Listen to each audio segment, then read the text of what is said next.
여러분 만나 뵙게 돼서 반갑고요. 제가 강의를 할 때 저를 소개하는 말로 쓰는 표현인데요. 저는 말씀대로와 마음대로 오가며 살고 있는 김대로 목사라고 합니다. 네, 반갑습니다. 근데 또 공교롭게 제가 섬기고 있는 교회 이름이 세대로 교회예요. 그래서 말씀대로 마음대로 세대로 세 군데를 오가면서 살고 있습니다. 강사 소개에도 제가 썼지만 한국 성서 유니온이 설립되던 해에 제가 태어났습니다. 그리고 저의 첫 아이가 태어나던 해에 한국 성서 유니온에 들어왔습니다. 그리고 나름 의미를 부여하는 겁니다. 그리고 그 아이가 지금 고등학교 1학년입니다. 그래서 저희 아이가 태어나고 고등학교 1학년이 될 때까지, 1학년으로 자랄 때까지 청소년 매일 성경과 매일 성경을 만들었고요. 그리고 최근 한 2년 동안은 북서울 지부에서 지부 총무로 현장 사역을 경험하기도 했습니다. 제가 이 성경 읽기 스펙트럼 강좌의 마지막 강의를 맡게 되었습니다. 좋았던 점 한 가지와 또 좋지 않았던 점 한 가지가 있는데요. 좋았던 점은 뭘까요? 다른 분들에 비해서 준비할 시간이 상대적으로 길었다는 것이 좋았던 점이고요. 그럼 좋지 않았던 점은 뭘까요? 그 긴 시간 동안 부담감으로 시달렸다는 것이 좋지 않은 점이었습니다. 저 개인적으로는 이 주제를 가지고 여러 책들을 좀 읽으면서 정리하는 많은 유익을 누렸는데요. 얼만큼 여러분에게 그 유익을 조금 나눠 드릴 수 있을지 모르겠습니다. 어쨌건 최선을 다하겠습니다. 오늘 특별히 마지막 강좌로 두 가지 혜택을, 특별히 마지막 강좌에 오신 여러분에게 두 가지 혜택을 드리겠습니다. 첫 번째 혜택은 이미 여러분이 받으셨습니다. 강의 전에 식사하는 혜택을 누리셨고, 또 하나 혜택은 평소보다 조금 일찍 강의를 맞춰드리는 두 번째 혜택을 드리도록 하겠습니다. 강의를 바로 시작하도록 하겠습니다. 오늘 강의 주제는 공동체적 성경 읽기입니다.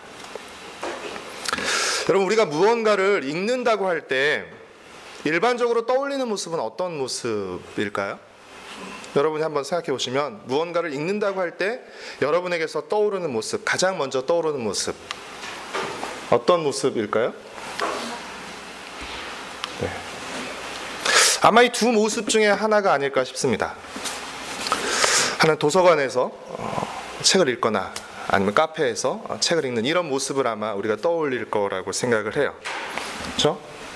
혼자서 조용히 책을 읽는 형태의 모습을 사실 우리는 떠올리기가 쉽습니다. 그러나 사실은 혼자서 조용히 책을 읽는 것이 사실은 처음부터 책을 읽는 방법은 아니었습니다. 그 아우구스티누스의 고백록 중에 밀라노의 주교였던 암브로시우스가 책을 읽고 있는 모습을 소개하고 있는 내용인데요. 보이시나요? 좀 너무 작게 해서 같이 한번 읽어볼까요? 시작.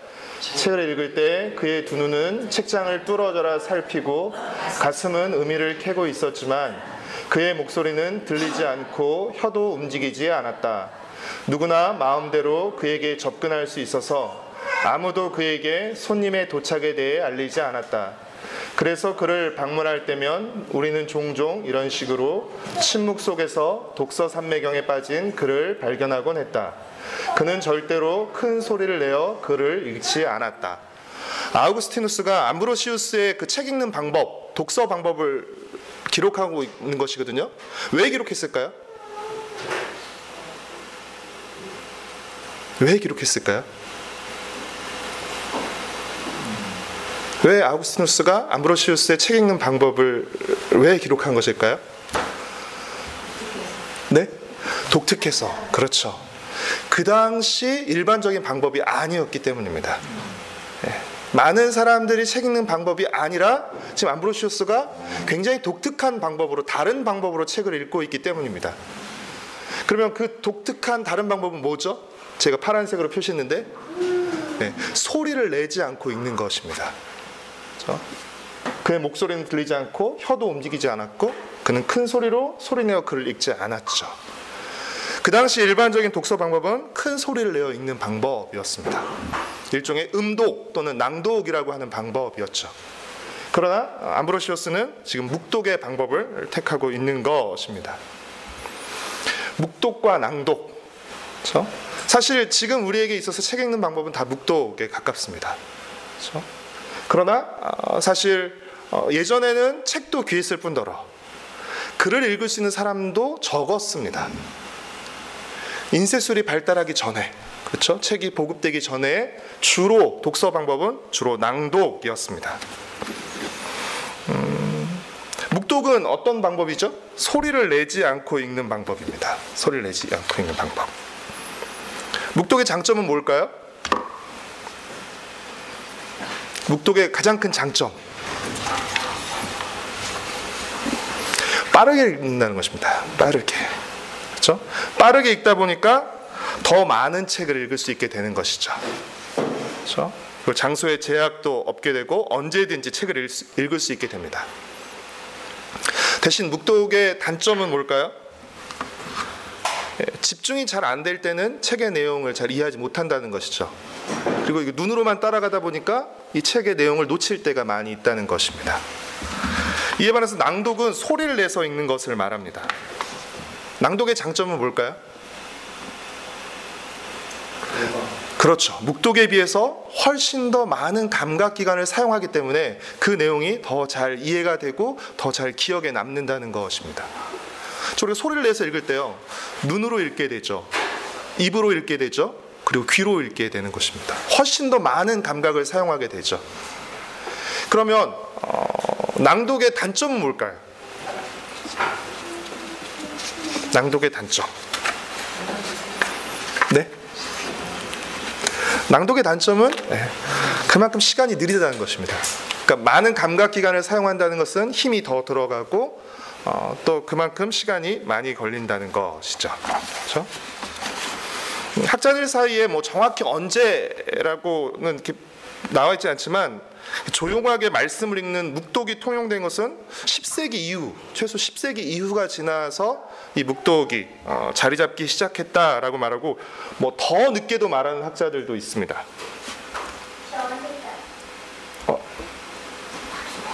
네, 하나가 빠졌네요. 네. 이 월통이라는 학자는 한 18세기까지는 사실은 문자보다 구술, 그렇죠? 이 낭독 중심의 문화가 더 지배했다라고 말을 하고 있죠. 그 당시 읽기 방식이 낭독이었다면, 주된 읽기 방식이 낭독이었다면 쓰는 사람도 그것을 염두에 뒀겠죠. 그렇죠? 이것이 어떻게 읽히는지를 안다면 그것을 감안해서 또 쓰기 방식이 이루어졌겠죠. 그럼 여러분, 성경이 처음 기록되고 주어졌을 때 읽기의 모습은 어떤 모습이었을까요? 그러니까 지금 당장 우리가 6주 동안 성경 읽기 스펙트럼을 가지고 다양한 성읽기 방식을 소개하죠. 그럼 어떤 생각을 하죠? 내가 더 열심히 읽어야 되겠다, 이런 새로운 방법으로 더 열심히 읽어야 되겠다라는 생각을 사실 우리가 갖게 됩니다. 그러나 성경이 처음 기록되고 주어졌을 때 읽기 방식은 사실은 우리가 지금 생각하는 묵독의 방식이라기보다는 낭독의 방식인 것이죠. 우리 좀 말씀을 몇 구절 찾아볼까요? 출애굽기 24장 7절. 이렇게 한 테이블에 이렇게 한 구절씩 말씀을 좀 찾아서 같이 읽겠습니다. 네, 이렇게 돌아가겠습니다. 네, 목사님 먼저 출애굽기 24장 7절 말씀 읽으시겠습니까? 언약서를 가져다가 백성에게 낭독하여 듣게 하니 그들이 이르되 여호와의 모든 말씀을 우리가 준행하리이다. 네, 낭독 그랬죠, 백성들에게. 우리 뒤에 두 번째 테이블에 신명기 31장 11절 말씀 읽으시겠습니까? 네. 온 이스라엘이 내 하나님 여호와 그가 택하신 곳에 모일 때에 이 율법을 낭독하여 온 이스라엘에게 듣게 하시니. 네, 아멘. 자, 우리 왼쪽에 느헤미야 8장 8절 말씀. 하나님의 율법을 낭독하고 그것을 해석하여 백성에게 그 낭독하는 것을 다 깨닫게 하시니. 네, 그래서 구약 성경에 낭독이라는 그 말이 18번 나오고 있습니다. 그리고 낭독이라는 말은 아니지만 같은 의미의 말들도 나오고 있죠. 열왕기하 23장 2절 말씀, 여기 앞에 테이블에서 없으세요? 네. 자, 그럼 이제 랜덤입니다. 열왕기하 23장 2절 말씀 찾으신 분이 한번 읽어주시겠습니까? 이에 왕이 여호와의 성전에 올라가매 유다 모든 사람과 예루살렘 주민과 제사장들과 군사들과 모든 백성이 노소를 방문하고 다 왕과 함께 앉으라. 왕이 여호와의 성전 안에서 발견한 언약책의 모든 말씀을 읽어 무리의 귀에 들리고. 네, 읽어 무리의 귀에 들리게 했다라고 하고 있죠. 역대하 34장 30절 말씀. 여호와의 전에 올라가며 일단 모든 사람과 예루살렘 주민들과 제사장들과 레위 사람들과 모든 백성이 로소를 막론하고 다 함께 있으라. 왕이 여호와의 전 안에서 발견한 언약책의 모든 말씀을 읽어 우리의 귀에 들려주고. 네, 언약책의 모든 말씀을 읽어 무리의 귀에 들려주고 라고 있죠. 그러니까 구약에서만 사실은 이 낭독의 방식이 있는 것이 아니라 신약에서도 마찬가지입니다. 우리가 잘 아는 누가복음 4장 16절 말씀.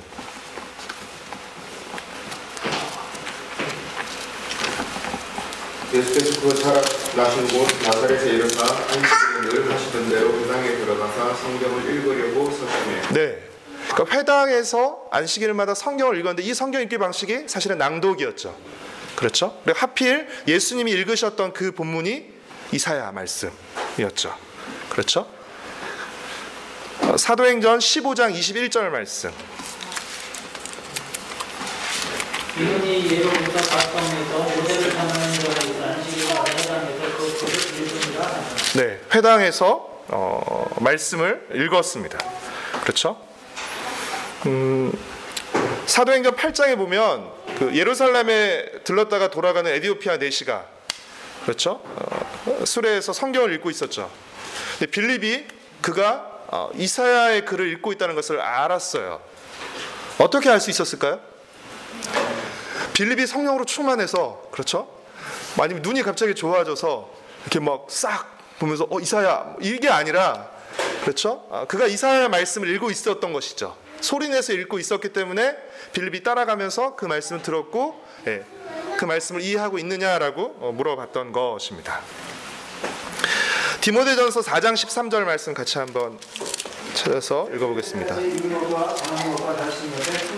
네, 사도 바울이 디모데에게 읽는 것과 권하는 것과 가르치는 것에 전념하라라고 말하고 있는데 여기서 읽는 것은 영어 성경을 뭐라고 표현하냐면 퍼블릭 리딩이라고 표현하고 있습니다.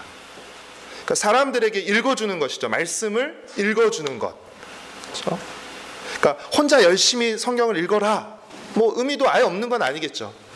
그러나 많은 사람들 앞에 성경 읽어주기를 전념해라. 힘써라. 그리고 어떻게 해요? 그 말씀으로 가르치고 또 설교하는 것이죠. 읽어주고 설교하고 가르치는 일을 전념하라라고 말하고 있는 것입니다. 그렇죠? 그래서 여러분 성경은 애초부터 혼자 읽는 말씀이 아니었어요. 그러니까 성경이 처음부터 기록되고 주어진 것은 혼자 읽기 위해서 주어진 말씀이 아니라 사실은 공동체가 함께 읽고 듣기 위해 주어진 말씀이 바로 성경이었습니다. 그렇죠? 그래서 성경이 처음부터 함께 읽고 듣기 위해 주었던 사실, 이것을 우리가 기억하는 것이 필요합니다. 창세기 1장 26절 우리 28절까지 한번 살펴보겠는데요.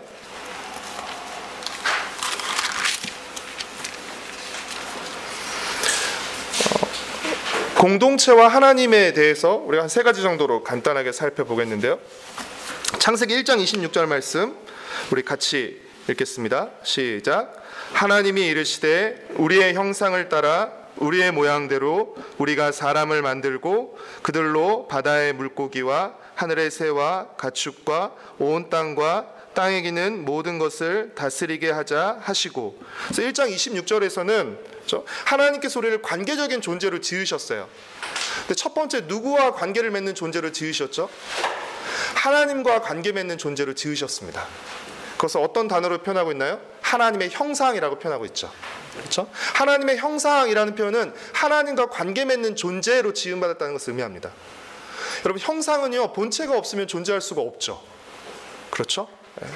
그러니까 하나님과 관계 맺는 존재로, 하나님을 의존하는 존재로 우리 인간은 지음받았습니다. 두 번째, 우리는 또 서로와 관계 맺는 존재로 지음받았습니다. 하나님과 관계 맺는 존재일 뿐 아니라 서로와 관계 맺는 존재로. 1장 27절 말씀 같이 읽겠습니다. 시작.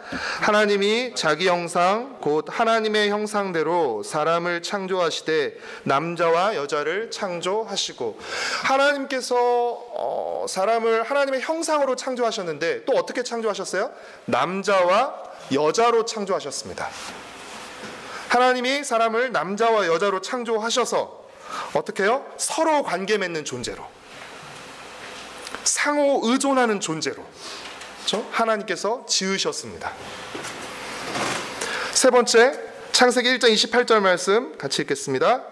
하나님이 이르시되 하나님이 그들에게 복을 주시며 하나님이 그들에게 이르시되 생육하고 번성하여 땅에 충만하라. 땅을 정복하라. 바다의 물고기와 하늘의 새와 땅에 움직이는 모든 생물을 다스리라 하시니라.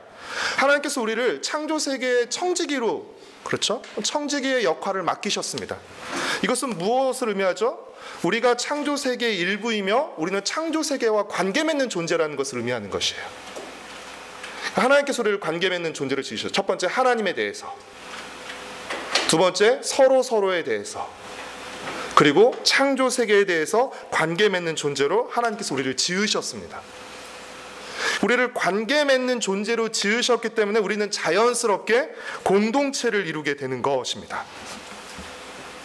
그렇죠? 공동체를 자연스럽게 이루게 되는 것이죠. 하나님께서 우리를 관계 맺는 존재로 지으시고 하나님께서 그 관계를 통해서 공동체를 세워가십니다. 그래서 여러분, 첫 번째 공동체가 누구를 통해서 형성이 되죠? 아담과 하와를 통해서, 그렇죠? 남자와 여자를 창조하셨죠. 그래서 이 두 사람이 하나를 이루는, 하나의 공동체를 이루게 되는 것이죠. 근데 특이할 만한 것은 하나님께서 혈연으로 첫 번째 공동체를 맺으신 것이 아니라 사실은 타인으로, 서로 다른 두 사람을 하나의 공동체로 만드셨다는 것이 사실은 좀 우리가 주목해 볼 만한 점입니다. 그래서 창세기 2장 20절 보면 돕는 배필로, 그렇죠? 아담을 돕는 배필로 하와를 지으셨는데 이것은 열등하다는 것이 아니라 이 돕는 배필이 있어야 완전해지는 것이죠. 돕는 배필이 없으면 그 완전함을 이룰 수가 없게 되는 것이죠.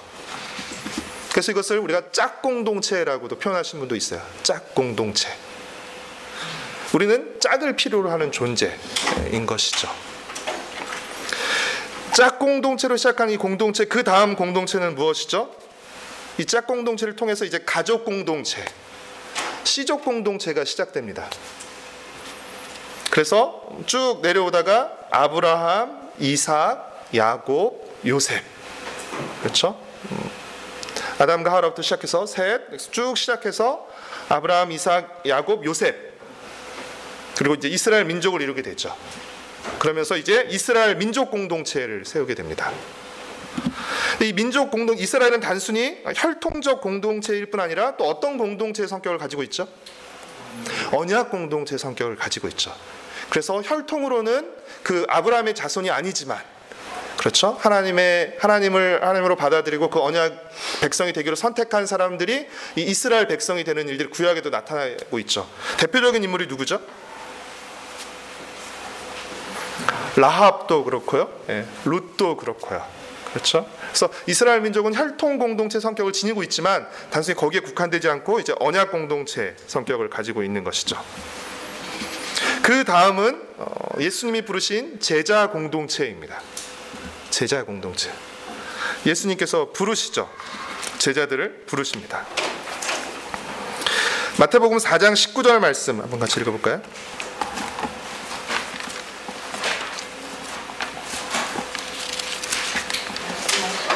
네, 찾으신 분이 한번 읽어주시겠습니까?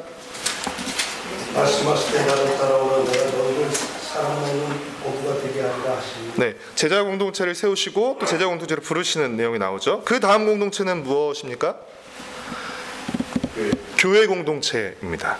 그렇죠? 이제 모든 혈통과 차별을 뛰어넘어서 예수 그리스도 안에서 하나 되는 공동체. 그 차정식 교수님의 기독교 공동체의 성서적 기원과 실천적 대안이라는 책에는 이런 표현이 나와 있던데, 자신의 밥그릇을 함께 나누는 식탁 공동체. 초대교회 공동체 그렇게 표현하고 있더라고요. 자신의 밥그릇을 나누는 식탁 공동체 라는 표현이 있는데요. 예수 그리스도를 머리로 하는 한 몸 공동체, 예수 안에서 하나 되는 공동체, 이 공동체를 하나님이 세우시죠. 그러니까 하나님이 이런 공동체를 세우시고 이런 공동체로 부르시는 것입니다. 우리를 공동체로 부르시는 것이죠. 창세기 9장에 보면 하나님이 노아와 언약을 맺으세요.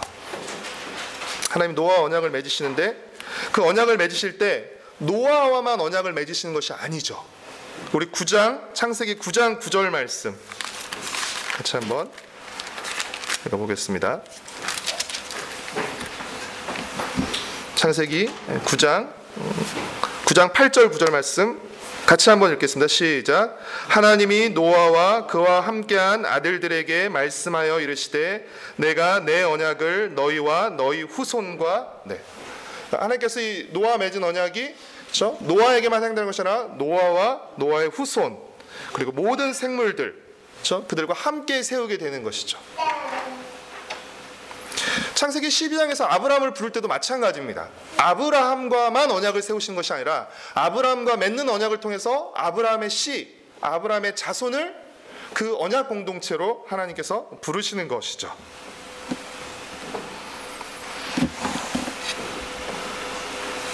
출애굽기 6장 7절 말씀 이스라엘과 언약을 맺으실 때도 마찬가지입니다.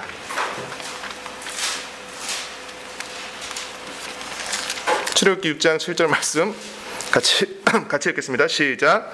너희를 내 백성으로 삼고 나는 너희의 하나님이 되리니 나는 애굽 사람의 무거운 짐 밑에서 너희를 빼낸 너희의 하나님 여호와인 줄 너희가 알지라. 너희를 내 백성으로 그렇죠? 하나님 백성의 공동체로 부르시는 것이죠. 내 백성으로 삼고 나는 너희의 하나님이 되겠다라고 말씀하시는 것이죠. 그래서 하나님은 이 공동체를 세우시고 이 공동체로 우리를 부르시는 것입니다. 아까 우리 마태복음 4장 19절에서 보았듯이 예수님께서 제자들을 불러서 제자 공동체를 세우시죠. 그렇죠?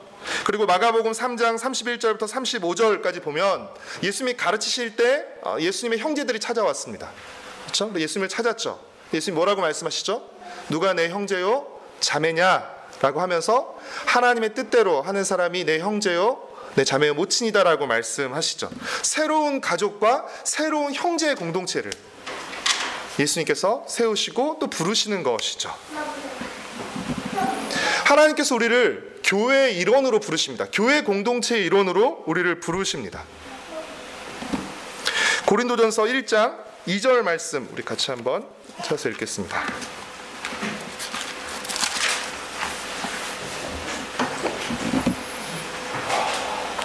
고린도전서 1장 2절 말씀 같이 읽겠습니다.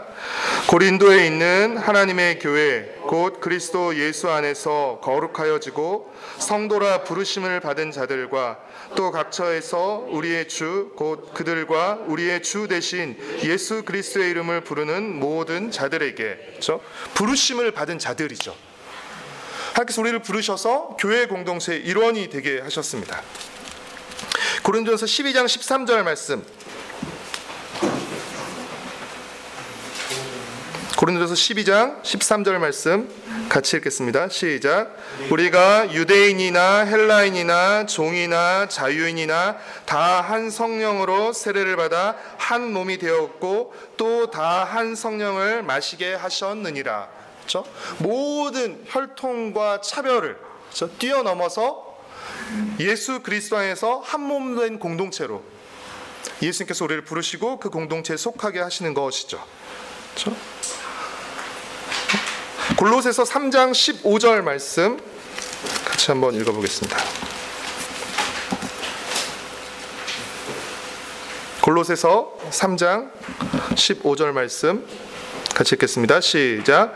그리스도의 평강이 너희 마음을 주장하게 하라. 너희는 평강을 위하여 한 몸으로 부르심을 받았나니 너희는 또한 감사하는 자가 되라. 우리는 한 몸으로 부르심을 받은 것입니다. 그렇죠? 예수 그리스도를 머리로 하는 한 몸으로 그 몸 안으로 부르심을 받았죠. 그리고 그 몸 안에서의 각각의 역할들을 감당하고 있는 것이죠. 그래서 로마서 12장 4절부터 8절 보면 성령의 다양한 은사들이 나오고 있는데요. 결국 이 다양한 은사들은 무엇을 하게 하는 것입니까? 그 한 몸의 역할들을 감당하게 하는 것이죠. 한 몸 공동체의 그 역할을 감당하도록 성령께서 은사를 허락하시는 것이죠. 따라서 성령은 공동체의 영이라고도 할 수 있을 것입니다. 그렇죠? 우리를 하나 되게 하시고 그 한 몸을 위해 일할 수 있게끔 은사를 주시는 것이죠.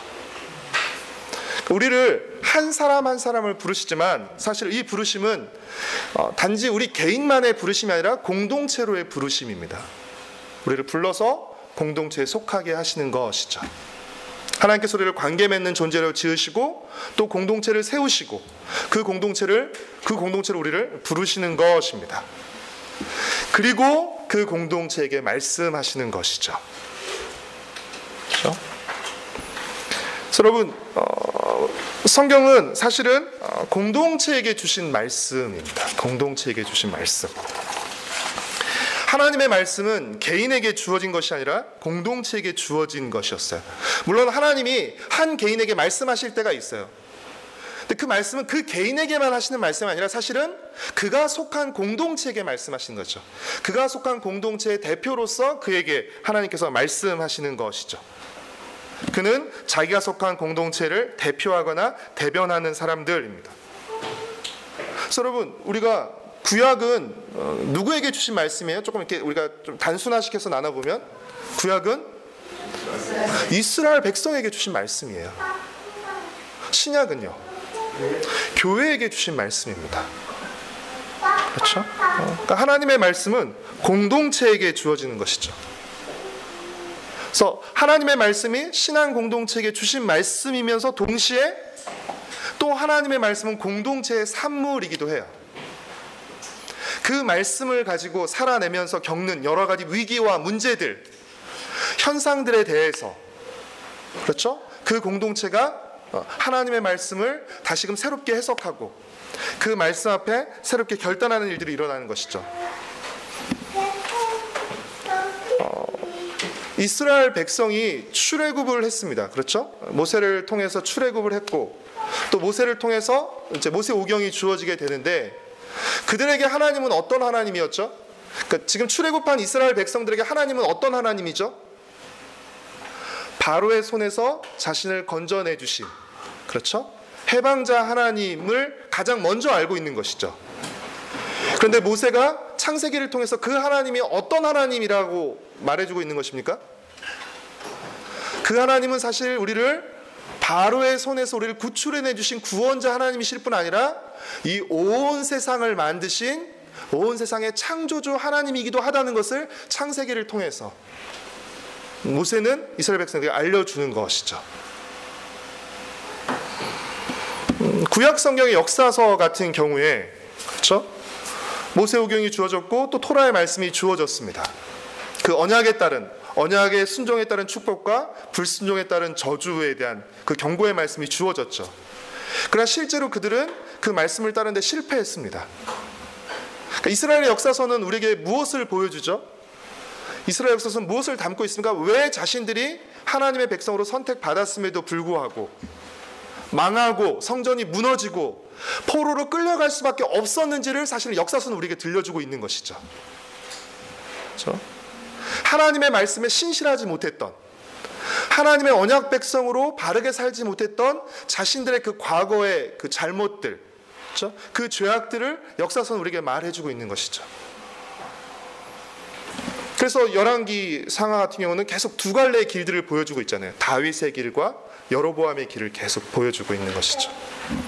그럼 지금 우리가 어떤 길에 서 있는지, 또 어떤 길을 가야 하는지, 포로로 돌아온 이스라엘 백성들도 마찬가지입니다. 우리가 얼마 전에 에스라 말씀을 묵상했는데 왜 에스라가, 그렇죠? 이미 결혼하고 또 자녀까지 낳고 사는 그 이방 아내들에 대해서, 그렇죠? 강제적인 그 헤어짐을 명령하는 것이죠.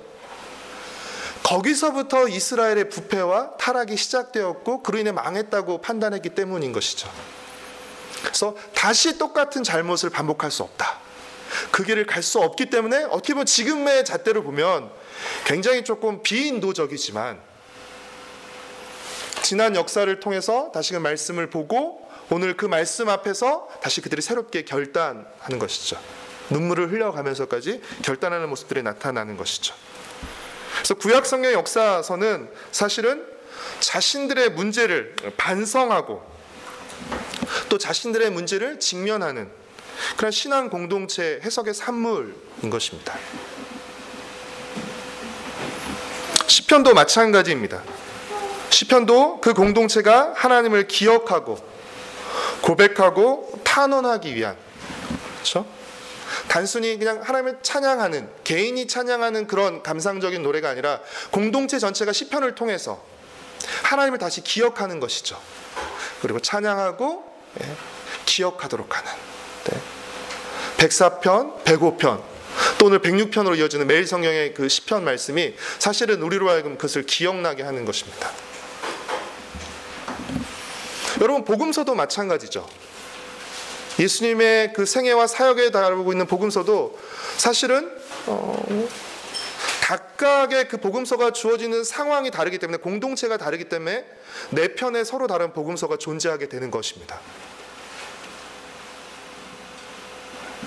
하나로서 끝나는 것이 아니라, 그렇죠? 다양한 그 공동체의 다양한 상황에 따라서 유대인 공동체에게, 그렇죠? 또 이방인 공동체에게 예수님이 어떤 분인지 소개하기 위해서 복음서의 내용이 또 배열이 또 조금씩 달라지게 되는 것이죠. 마가복음 같은 경우는 제자들의 실패와 회복에 대한 이야기들이 많이 다루고 있죠. 서신서도 마찬가지입니다. 그렇죠? 여러분, 각각의 서신서는 물론 바울을 통해서 하나님께서 그들에게 주신 말씀이기도 하지만, 이 말씀은 또 어떻게 주어진 말씀이죠? 그 공동체의 문제에 대한, 그 공동체의 문제에 대해서 바울이 권면하는 것이죠.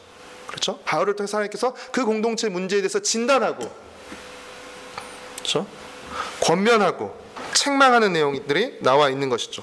갈라디아서 교회의 그 상황, 그 공동체의 상황, 고린도 교회의 그 상황, 그렇죠? 많은 은사는 있지만 사랑이 없는, 분열하는, 갈등하는 그 교회의 상황, 그 상황에 대해서 대답하는 것이죠. 로마서도 마찬가지입니다. 디모데 전후서나 디도서와 같은 목회 서신도 마찬가지죠. 디모데에게, 디도 개인에게 말하는 것이 아니죠. 그들을 통해서 그들이 속하고 또 섬기고 있는, 목회하고 있는 그 교회에 대해서 바울이 말하고 있는 것이죠. 그렇죠? 그래서 성경은 신앙 공동체에게 주신 말씀이며 동시에 그 공동체의 산물이라는 그 사실을 우리가 기억해 둬야 합니다.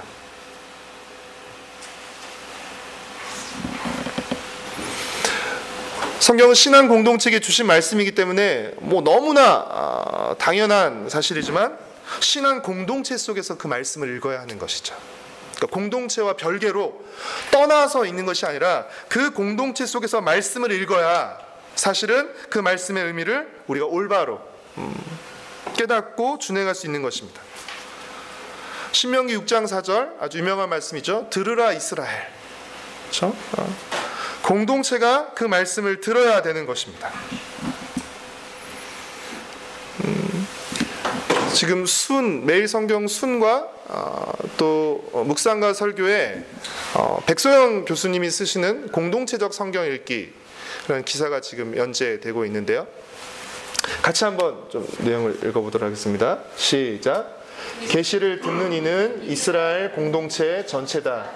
하나님의 계시가 어찌 한 사람 좋으라고 내리겠는가? 만물을 창조하신 여호와 하나님이 어찌 나만 사랑하시겠나? 만약 나를 높이신다면 그건 무슨 의도겠나? 우리 교회를 번성하게 하신다면 그건 무엇을 위함이겠나? 그렇죠? 그러니까 말씀을 하나님 내게 말씀하시죠. 그렇죠? 우리는 내게 주시는 말씀으로 받아들이죠. 그러나 우리가 기억해야 할 건 뭐냐면, 내게 주시는 말씀은 내게만 주시는 말씀은 아니라는 것입니다. 이 공동체에게 주시는 것이고, 또 공동체 속한 다른 이들에게도 사실은 주시는 말씀이라는 것이죠. 그러니까 나에게만 좋으라고 하나님께서 말씀하시는 분은 아니신 거라는 거죠. 그렇죠?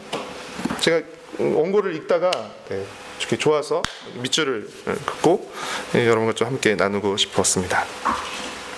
성경은 공동체 속에서 기록되었기 때문에 공동체 속에서 읽어야 돼요. 여호수아에 보면 여리고성 싸움에서 승리하고, 그렇죠? 그 다음 아이성 싸움에서 패하게 되었죠. 패한 이유는 누구 때문이었습니까? 아간 때문이었습니다. 그렇죠? 아무것도 취하지 말도록 했는데 아간이 그 말씀에 불순종했죠. 그러니까 공동체가 그 말씀을 들었지만 아간과 그의 가족이 그의 말씀에, 하나님의 말씀에, 공동체에게 주신 말씀에 불순종하게 됨으로써 사실은 그 공동체 전체가 패배하게 되는 결과를 낳게 된 것이죠. 그렇죠? 사실은 우리가 우리 공동체에게 주신 말씀에 어떻게 반응하냐에 따라서 나 하나뿐 아니라 사실은 내가 속한 공동체에도 영향을 미치게 되는 것입니다.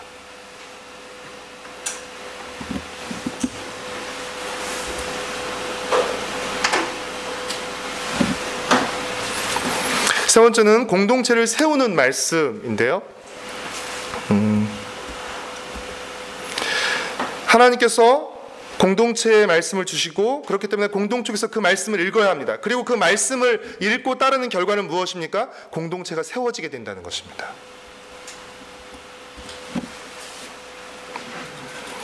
성경은 공동체 속에서 읽어야 되며 공동체를 세우는 것으로 나타나야 됩니다.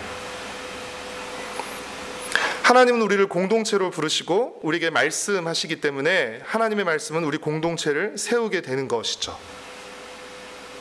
구약의 언약 공동체, 또 신약의 말씀 공동체, 교회와 회당을 통해 중심으로 이루어지는 말씀 공동체, 바로 그런 것입니다. 그래서 우리는 성경을 읽되 공동체 속에서 성경을 읽어야 되고요. 또 어떤 목적을 가지고 성경을 읽어야 됩니까?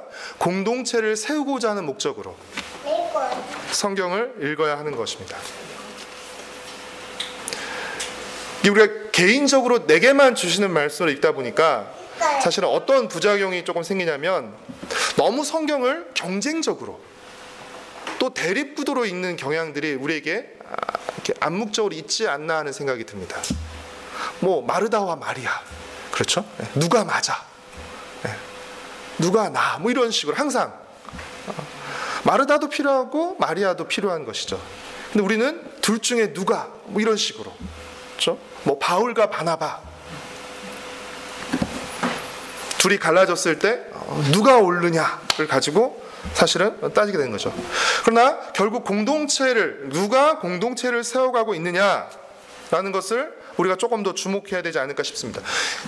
많은 교회에서 큐티를 하고 사실은 큐티를 하고 나서 이렇게 나누는 과정 속에서 이렇게 어려워졌다, 뭐 교회가 뭐 어려워졌다라는 얘기도 가끔씩 듣곤 합니다. 올바른 나눔은 아니라고 생각을 해요. 정말 말씀을 바르게 읽고 묵상하고 나눴다면 사실은 그 결과는 공동체를 세우는 결과로 나타나야지 공동체를 흔들거나 공동체를 허무는 결과로 나타나서는 안 되는 것이죠.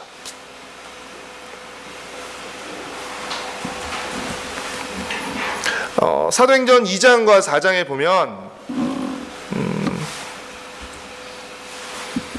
성령을 받은 초대교회 성도들이 아주 특별하고 아주 과감한 모습을 보이게 되죠. 우리 사도행전 4장 34절 말씀 같이 한번 읽어보겠습니다.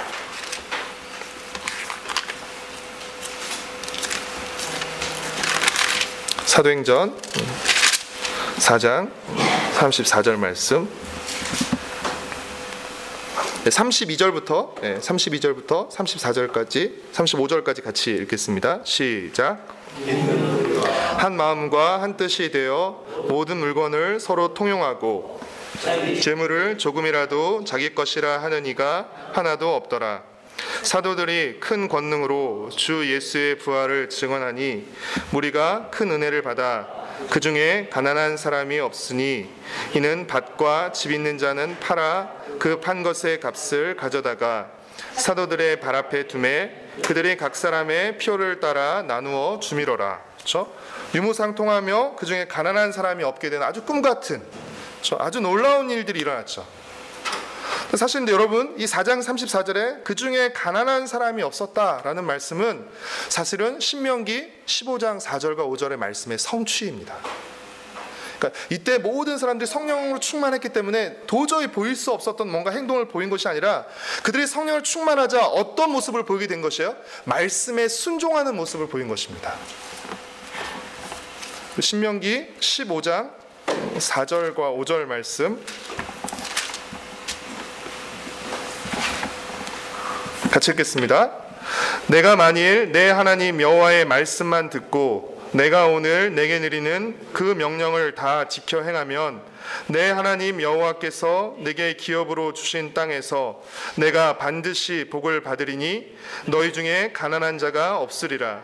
내 하나님 여호와께서 내게 허락하신 대로 내게 복을 주시리니 내가 여러 나라에 꾸어질지라도 너는 꾸지 아니하겠고 내가 여러 나라를 통치할지라도 너는 통치를 당하지 아니하리라. 그렇죠? 15장 4절에 너희 중에 가난한 자가 없게 될 것이다 라는 이 말씀이 성령을 받은 성령으로 충만한 초대교회 성도들의 모습을 통해서 성취가 되는 것이죠. 하나님이 공동체에 말씀을 주시고요, 함께 그 공동체에서 말씀을 읽고 순종할 때 말씀이 성취되는 공동체가 세워지게 되는 것입니다. 하나님의 말씀이 말씀으로만 남아있었는데 그 말씀이 모습을 드러내게 되는 것이죠. 그래서 사도행전 2장과 4장에 보면 이 초대교회 공동체의 모습을 보면서 많은 사람들이 교회로 오기 시작했죠. 믿는 무리들이 늘어나게 된 것입니다. 그렇죠? 공동체에게 주신 말씀을 그 공동체가 순종할 때, 읽고 순종할 때 그 말씀이 성취가 되는 것이고, 성취의 결과로서 공동체가 그 모습을 드러내게 되는 것입니다.